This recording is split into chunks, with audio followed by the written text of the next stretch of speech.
이번 시간에는 성경의 기초도 제11과 하나님의 가족에 관한 교리를 다루도록 하겠습니다. 여러분은 그리스도인으로서 다른 그리스도인과 어떤 관계를 맺느냐 하는 문제가 매우 중요하다는 것을 아시기 바랍니다. 구원받은 모든 사람은 같은 가족에 속하게 되기 때문에 믿는 사람은 모두 하나님의 가족에 속해 있고, 그래서 우리는 모두 영적으로 형제이고 자매라고 이제 부르는 것입니다.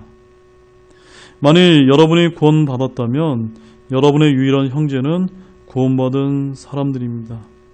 물론 혈통적인 형제를 우리가 형제라고 부르는 것을 제외하고 우리가 그리스도인으로 한 피로 구원받은 우리 분들을 우리가 형제요 자매라고 부르는 것입니다. 여러분은 당신의 가족, 바로 영적인 가족인 믿는 사람들을 모두 사랑해야만 합니다. 이번 과에서는 영적 가족을 어떻게 대해야 하고 그들을 위해 무엇을 해야 하는지 살펴보도록 하겠습니다. 첫 번째, 여러분은 형제들을 사랑해야 합니다.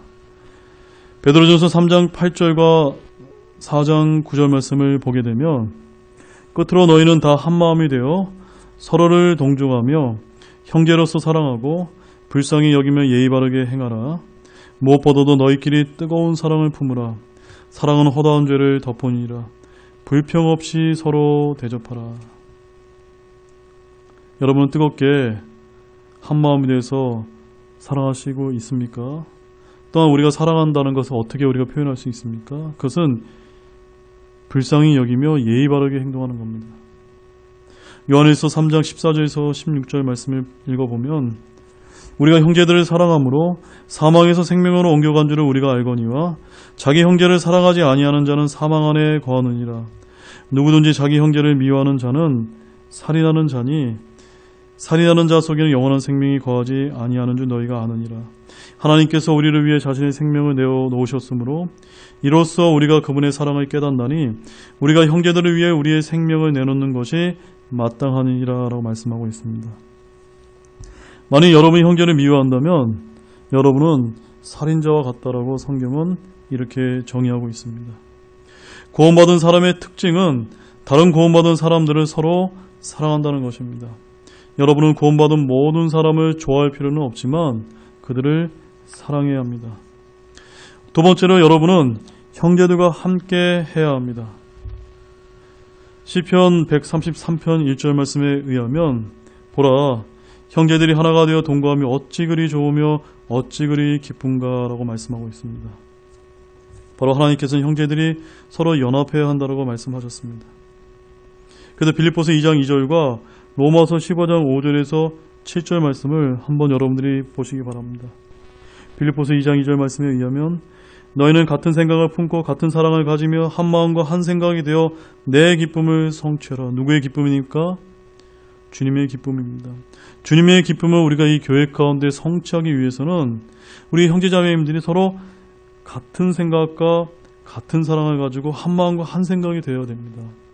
이 생각 다르고 저 생각 다르고 이렇게 해서는 우리가 함께 우리 공동체를 모이는 가운데 주님의 기쁨을 성취하기가 어려운 것입니다.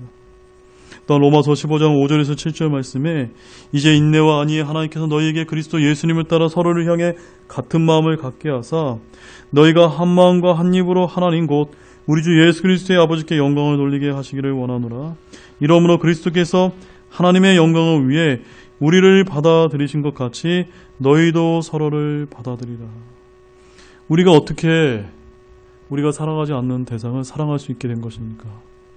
바로 우리가 죄인이었을 때, 죽어 마땅할 때 주님께서 우리를 받아주셨기 때문에 그 받은 은혜를 되갚기 위해서 우리가 때로는 미워하는 사람이라도 사랑할 수 있는 것입니다. 받아줄 수 있는 것입니다. 이처럼 교회가 연합을 하게 되면 엄청난 하나님의 능력이 나타나게 되어 있습니다. 골로새서 3장 13절 말씀을 보면, 누가 누구와 다툴 일이 있거든 서로 참고 서로 용서하되 그리스도께서 너희를 용서하신 것 같이 너희도 그리하며. 마태복음 6장 14절에 15절 말씀에 의하면, 너희가 사람들에게 그들의 범법을 용서하면 너희 하늘 아버지께서도 너희를 용서하시려니와 너희가 사람들에게 그들의 범법을 용서하지 아니하면 너희 아버지께서도 너희의 범법을 용서하지 아니하시리라. 그리스도께서 우리를 용서하셨기 때문에 우리도 서로 용서해야 한다고 주님께서 명령하셨습니다. 형제들에 대한 적절한 태도에 관해서는 마태복음 18장 21절과 또 35절을 읽어보시기 바랍니다. 거기에 어떤 말씀이 있냐면 21절 말씀이 이렇게 말씀하고 있습니다.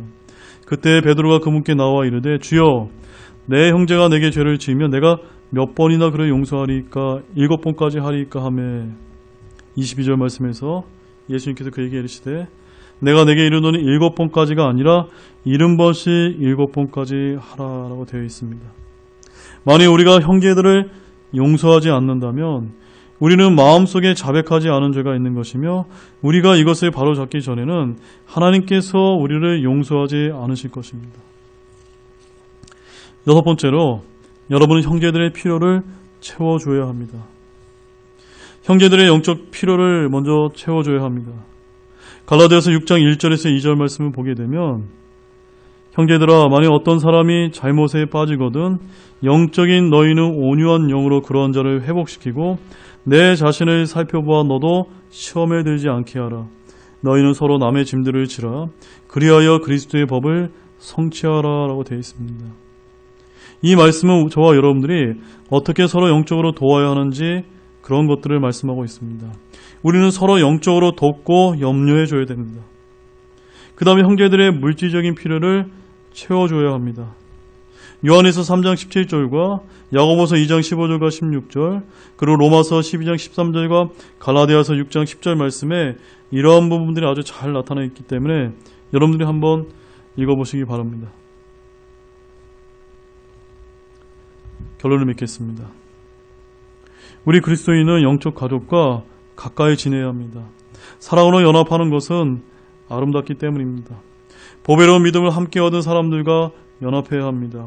그리스도인은 하나님의 가족과 교제를 나누는 특별한 기쁨을 만끽해야 된다는 그런 말씀입니다.